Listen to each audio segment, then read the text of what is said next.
Dangerous Assignment, starring Brian Donlevy as Steve Mitchell.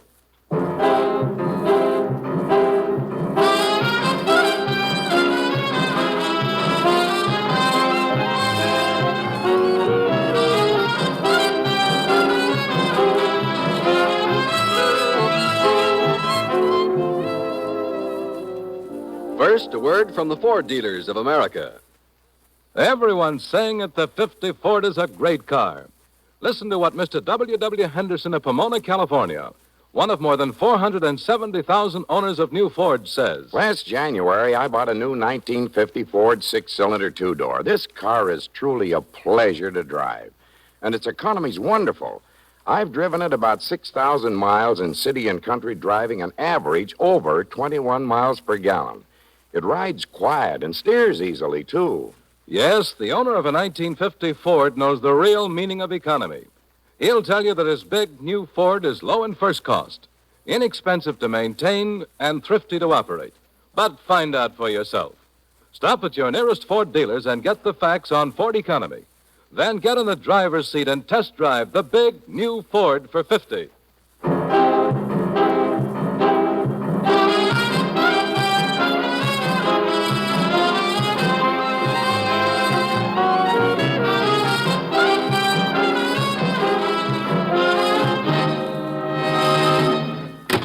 Good morning, Commissioner. Steve, Well, what part of the world do I head for to get shot at this time? you've been hounding me for a vacation lately, haven't you? Sure, but that hound is a barking dog. You never bite. You've got a vacation coming to you. Go ahead and take it. Come again? You heard me. Take your vacation. Are you kidding? Of course not. There's just one condition. I should have known. What is it? I picked the spot. Alaska. Alaska. Now, look, if I'm taking a vacation, I'd like to go somewhere and bake in the sun. Haven't you ever heard of Baked Alaska? Oh, you're in real great form today. Look, do you want this vacation or don't you? Do I have a choice? No. That's what I thought.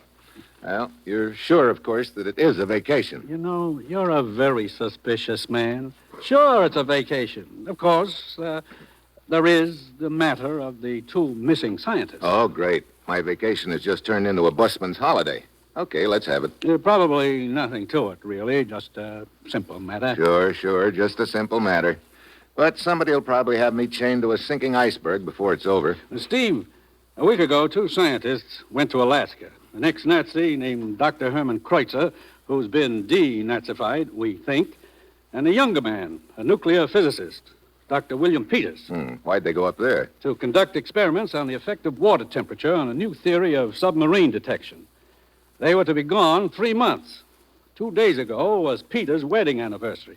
He'd promised to call his wife on that day. She didn't hear from him.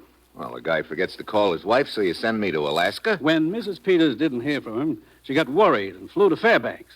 She's there now, waiting to meet you. You think these two scientists stumbled onto something important up there, huh? I don't know anything about it, Steve, other than what I've just told you. But I can't help thinking that... Sure. Now, when you think, I move. Okay, Alaska it is. Mrs. Peters is at the Waterfield Hotel in Fairbanks. Well, that's it, Steve. You've got your your vacation. Good luck.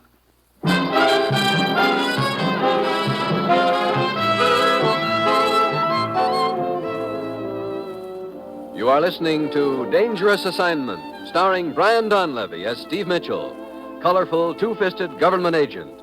At all those places of the world where danger and intrigue walk hand in hand, there you will find Steve Mitchell on another dangerous assignment.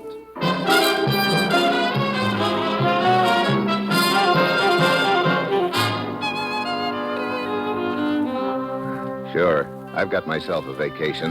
A big, fat week. Nothing to do but enjoy myself. Plus, of course, the little matter of locating two missing scientists in an area big as most of Europe put together. Well, it's Wednesday when I get to my destination. Mrs. Peters is waiting for me in her hotel room. I'm so glad you're here to help, Mr. Mitchell. I've been worried sick. Oh, I know it sounds silly. Call it a premonition or woman's intuition or whatever you want, but I think something's happened to Bill and Dr. Kreutzer. Well, it could have slipped his mind. Bill is a scientist, Mr. Mitchell. He never forgets anything. I understand he's a nuclear physicist. That's right. Seems a little strange that he should come up here with Dr. Kreutzer when the purpose of the trip had nothing to do with his specialty. He's been working very hard lately.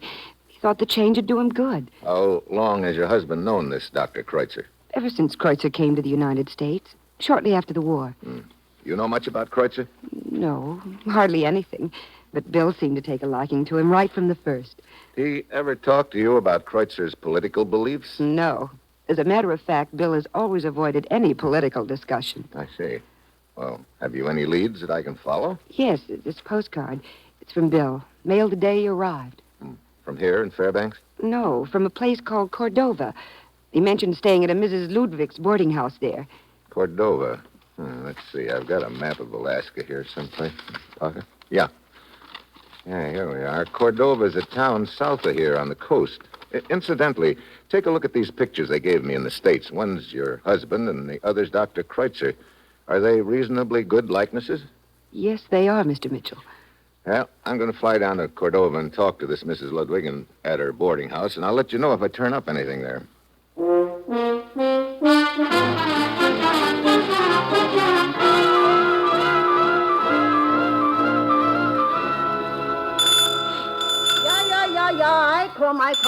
I come. Yes, You run this boarding house? I am Mrs. Ludwig. You want a room? Well, I want some information about two ex-boarders, Kreutzer and Peters. Who are you? Steve Mitchell. I'm a friend of theirs. Then I want to talk to you, Mr. Mitchell. Well, that makes it mutual. Come in. Yes, I want very much to talk to a friend of Kreutzer and Peters. Why? Because they skip out of here without paying their bill. Oh, Now, if you are a friend of theirs, maybe you pay for it. well, how much is it? Room and board, 3 days for the two of them, $30. So they only stayed here 3 days, huh? Yeah, and that is not bad enough for them to skip out without paying. They have to check in at the Atlas Hotel for another day, but they pay over there. Wait a minute. Let's get this straight. Yeah. They leave this boarding house, check in at the Atlas Hotel, and leave again after a day there? Yeah. Well, how long ago did they spend this day at the hotel? 3 days ago. Did they leave any forwarding address there? No, that I check. The clerk is a friend of mine. But he told me that they leave no address. Now, about this money they owe, you take care of it? Well, I'll make a deal with you, Mrs. Ludwig. I'll take care of their bill if you can give me any more leads about them. Leads? What is this leads? Well, what I mean is... Woman, I thought you told me you were going to clean up my room this day. I am. I can't do 2 things at once, Mr. Campbell. I get round to it as soon as I have time. Well, for the price a man pays here, he's a right to expect a little service. You don't like it here, you move. I've a good mind to. Hey, wait a minute. Are you addressing me? Yeah, look, you're a boarder here. Maybe you heard the two guys I'm looking for talking about where they were going. Without knowing whom you're looking for, I couldn't say. This is Mr. Mitchell. He says he's a friend of Kreutzer and Peters, the two that skipped out a few days ago. Mr. Mitchell, I've got no time to indulge in idle gossip. I'm a hard-working lumberman. Yeah, I figured that without your telling me. And what do you mean by that? That pine smell sticks out all over you. But if you could just tell me anything that you might have heard them say... I've got no information that will help you. Nice, friendly guy. Well, he pays his rent, which is more than your friends did. Now, are you going to pay their bill or not? Okay. And I'll take a room here, too. Now, is there anyone else who might have information about Kreutzer and Peters? Mr. Julian used to talk to them now and then. He's another boarder, runs a shoe repair shop down the street. Mr. Julian. Okay, I'll check with him. Just a minute. Well, you think of something else? Yeah. If you want a room here, it's cash in advance.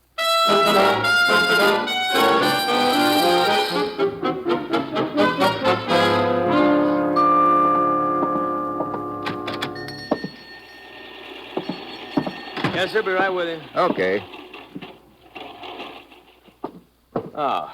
What can I do for you, sir? Your name, Julian? Yeah. I'm Steve Mitchell. Nice little place you've got here. Well, thanks, Mr. Mitchell. Yeah, I finally got in the place in pretty good shape. Yeah. I see you've been doing a little remodeling. Heavy machinery is hard on these pine floors. I have to put in new flooring every now and then. You know, the smell from these boards remind me of one Mr. Campbell. Oh, you know Campbell. Yeah. I just met him at Mrs. Ludwig's. About as friendly as a clam, isn't he? Well, he's not what you'd call talkative. Mr. Mitchell, I don't think that you came here either to talk about Mr. Campbell or to have your shoes fixed. What's on your mind? Well, I'm trying to locate two friends of mine, Kreutzer and Peters. Mrs. Ludwig told me that you'd talked to them a couple of times at the boarding house, and I thought maybe you could help me.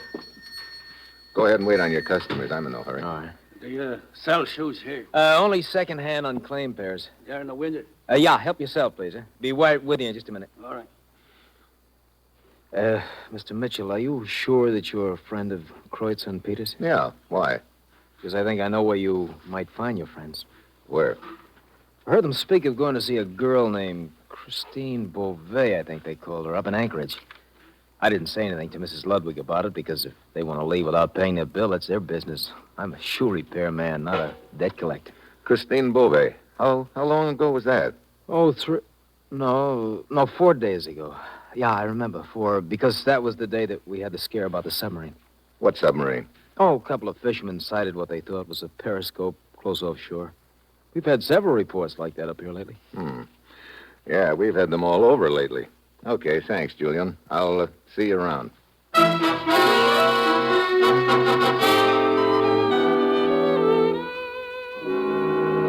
Well, I never thought I'd find a Chinese puzzle in Alaska, but it sure looks like I'm staring one in the face right now. 2 scientists take off for Alaska on a 3-month trip. They skip out of a boarding house in Cordova, check in and out of the Atlas Hotel in the same town, then head for Anchorage to see a girl named Christine Beauvais. At this point, I don't even have a glimmer of what's behind it all, but I do know my next stop is Anchorage. It's dark when I get there, and I look up Christine Beauvais in the phone book and go on over.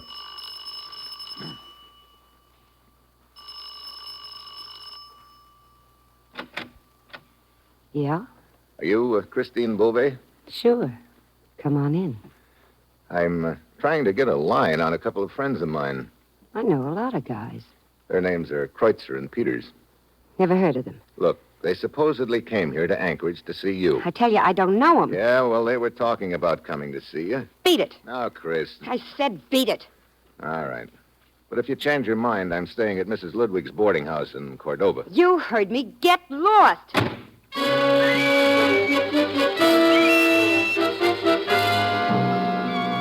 Add another piece to the puzzle. Why did Christine lie about knowing Kreutzer and Peters? I go down the street a ways, and I wait. A few minutes later, she comes out and takes off along the boardwalk. I follow. Suddenly, she darts into an alley. I speed up and turn in. It's dark in there, but enough light to tell me that she's disappeared and that it's a blind alley. Then I hear the car behind me. I whirl around. It's just entering the alley, heading for me, and the alley's just wide enough for that car. There's no room left over for me and nowhere to go. I'm trapped.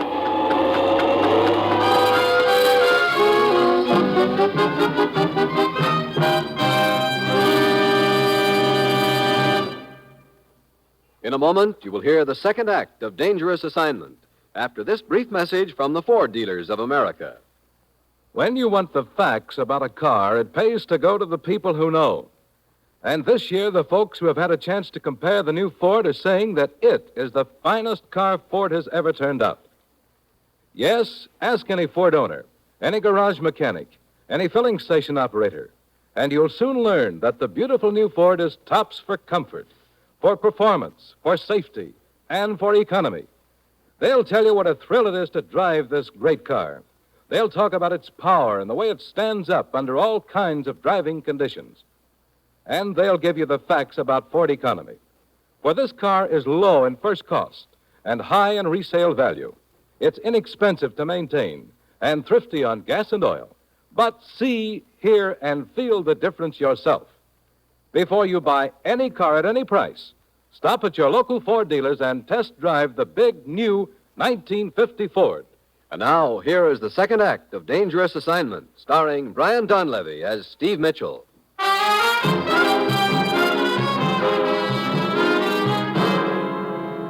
The car keeps coming down the alley toward me. It's no use to flatten myself against the wall. Then I spot a side door in the building. Locked. I throw my weight against it. Car's right on top of me now. The door gives. Just in time, the car screeches to a stop. Jams into reverse. Hightails back out of the alley, but not before I've spotted the guy inside. It's the man who came into the shoe shop while I was talking to Julian. So, I'd been followed even then. But why?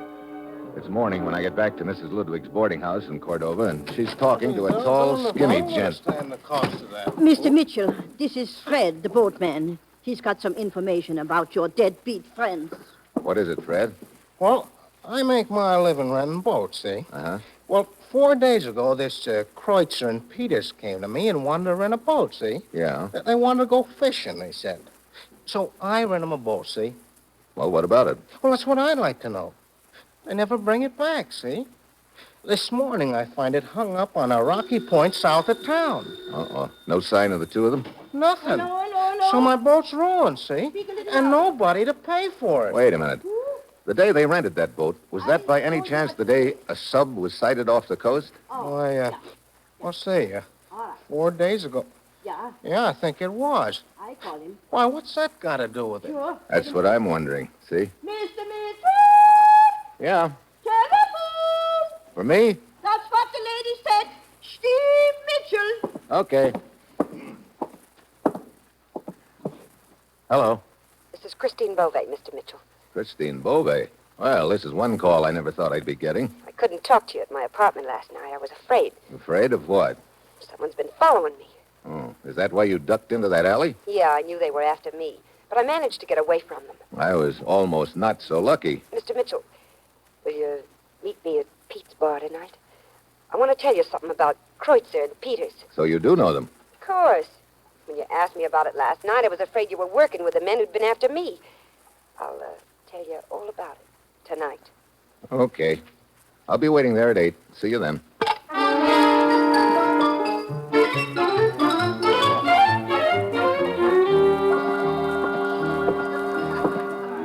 Howdy, friend. What's it gonna be? Brother, I know where you're from. Texas. Nope. Oklahoma. Uh-oh. Just across the line. On a windy day, we could hear them Texans talk, though. Friend, if you think I talk funny, you ought to hear the accent on them Texans. Yeah? Your name Mitchell? Uh-huh. Some high-stepping fella left you a message. Oh, what is it? She wants you to meet her at the cannery. The cannery. Where's that? Out on the pier yonder. Can't miss it. Wonder why she wants me to meet her there. Friend, I don't ask no one no questions. You want to do your sparkling and canneries? Well, that's your business. But me, son, I'll take it. Wait a minute. When this filly, as you call her, came in, was a man following her? Friend, if I hadn't been on duty, I'd have followed her myself. But not to the cannery. Me, I'd have followed... Yeah. Here. That's for the drink. Better have a refill, friend. Might kill your sense of smell. What do you mean? You get a whiff of the cannery, you know what I mean.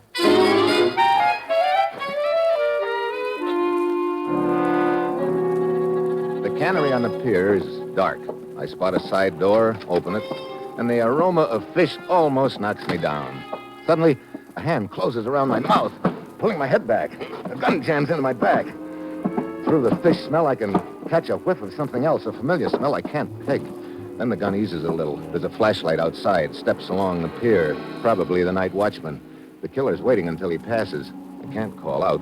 My only chance is to make noise somehow. Then my eye catches a glint of shiny metal, a stack of tin cans near me. I drop to one knee and grab the hand over my mouth. The guy goes flying. The gunman takes off through the darkened cannery. I try to follow, but I bump into every hunk of junk in the place. He gets away. Oh, Christine Beauvais was just a decoy. But again comes the big question. Why? By now I'm tired of asking myself, so I decide to ask the commissioner. Commissioner? Oh, yes, Steve. I'm glad you called. I've been trying to get in touch with you. What have you got so far? Well, I thought I had the whole deal figured out, Commissioner, but it just blew up in my face. What do you mean? Well, put it together this way. 2 scientists come up here. One of them is an ex-Nazi. Those boys have a reputation of selling out to the highest bidder. So?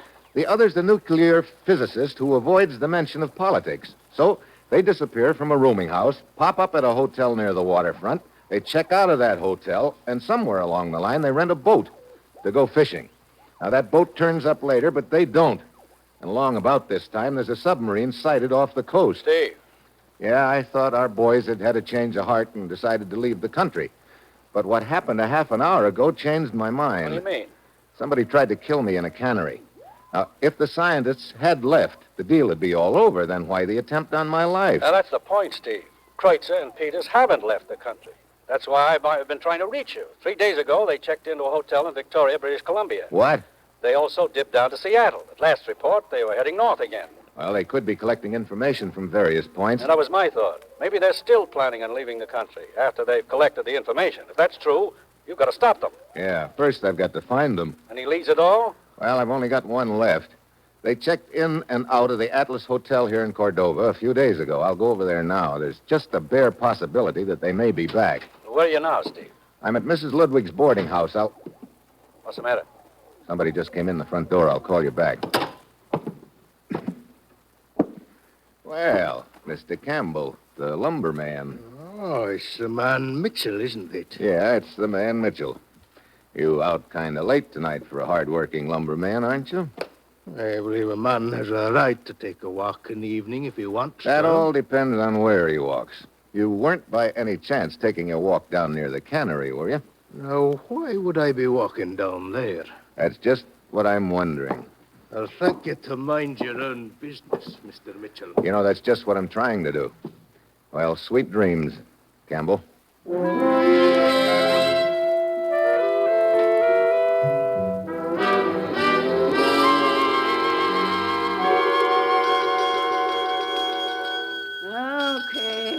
Okay, I'm coming. Sick and tired. I'm sleeping, and here rings a bell. What do you want? Look, a couple of guys stayed here at the Atlas Hotel about 4 days ago. Their names were Kreutzer and Peters. Do you remember them? Did you haul me out of bed just to ask me about them? All I know is they stayed here a day and then they left. I know, but there's a chance that they may come back here. Now, I want you to take a look at these pictures. And if you ever see these guys again, there's $20 in it if you let me know right away. What do you mean? See them again? Let me take a look here. I never seen them guys in picture before in all my life. What? But this is Kreutzer and Peters. Yeah? Well, them pictures ain't the guys who registered as Kreutzer and Peters. Are you sure about that? Oh, sure, I'm sure. I see. Well, thanks a lot. Go on away.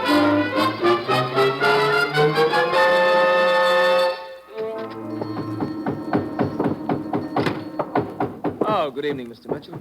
Julian, you're working a little late tonight, huh? Yeah. Seems like everybody in Cordova needs new half-soles. Shoes don't last long in this country. Julian, I want you to take a good look at these pictures I've got. Oh, sure. What about them? Are they Kreutzer and Peters? Of course. Why? Because the guys who registers as Kreutzer and Peters at the Atlas Hotel weren't, really. What? But, look, I don't understand. What does that mean? I think I'm beginning to see part of the answer, but Mr. Mitchell, what's the matter? So there I am, standing on the new pine flooring in Julian's shoe shop when the smell hits me again. It's the same one I'd noticed before, when that guy in the cannery had clapped his hand over my mouth. And now at last I've got it pegged. And also at last a lot of things suddenly fall into place. What's the matter, Mr. Mitchell? I just had a thought, Julian. Say, you can do me a favor, if you will. Oh, of course. What is it? What time will you be through here? Oh, half an hour. Okay. I want you to go to the boarding house and get Campbell, the lumberman. Get him to go to the cannery with you, and then the two of you wait there for me, will you? Campbell, huh? Oh, all right, Mr. Mitchell. I don't understand what you're up to, but I'll be glad to help.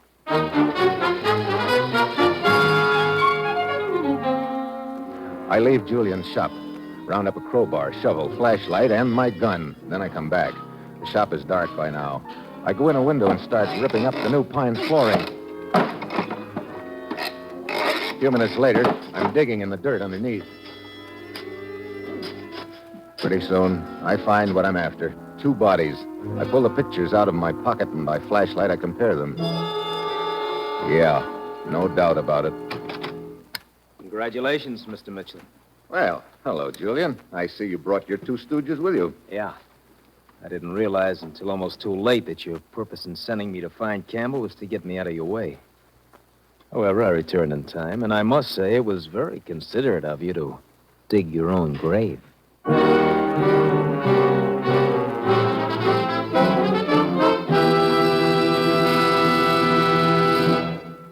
You will hear the conclusion of Dangerous Assignment after a brief message from the Ford dealers of America. Tonight, there are more than 470,000 enthusiastic 1950 Ford owners, and most of them are talking about their cars. Listen to what Miss Barbara Sargent of San Francisco says. I've been wanting a car for a long, long time, so when I decided to buy, I took my time and looked all of them over very carefully. Finally, I chose the new Ford because it was the only car that gave me everything I wanted. It's a beauty, both inside and outside.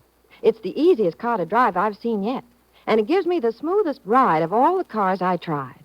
If anyone who is thinking of buying a new car will just drive one of the new Fords, I believe they'll agree with everything I said. Yes, Ford owners, mechanics, service station attendants, and garage men all over the country agree. The new 1950 Ford is the finest car Ford has ever turned out. They're saying it's tops for performance, for comfort, and for economy. But see, hear, and feel the difference yourself. Stop at your neighborhood Ford dealers and test drive the big new Ford tomorrow.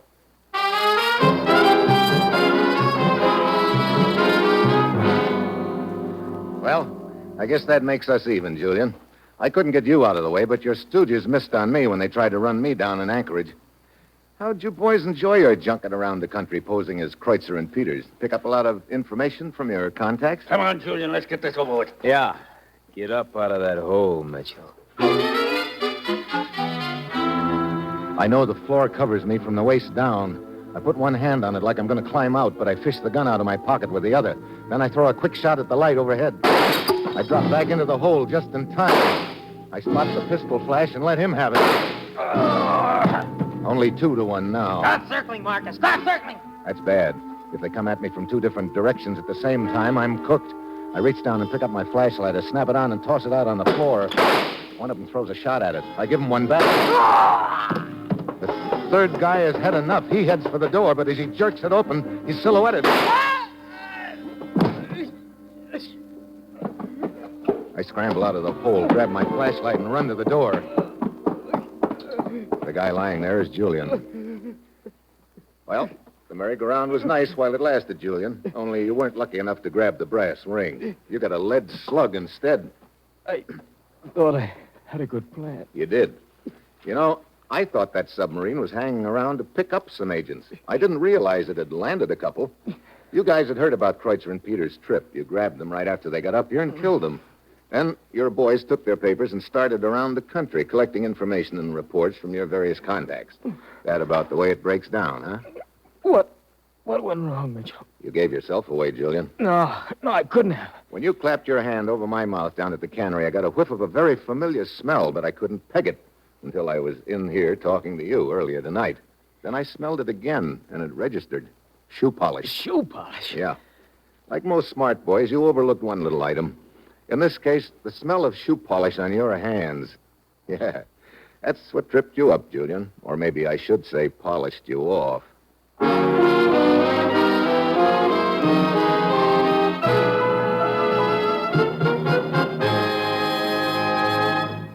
And now, a special announcement for friends of Dangerous Assignment.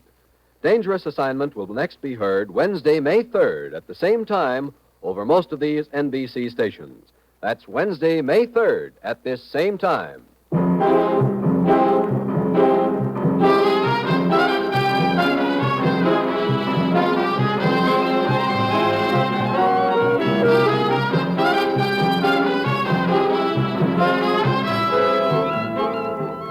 You've just heard another episode in the exciting new adventure series, Dangerous Assignment, starring Brian Donlevy in the role of Steve Mitchell. Dangerous Assignment is written by Bob Reif, with music by Bruce Ashley, and is directed by Bill Karn. Be with us again Wednesday, May 3rd at the same time, when Brian Donlevy, starring as Steve Mitchell, will embark on another dangerous assignment. Tomorrow is Tuesday. That means Bob Hope's on NBC.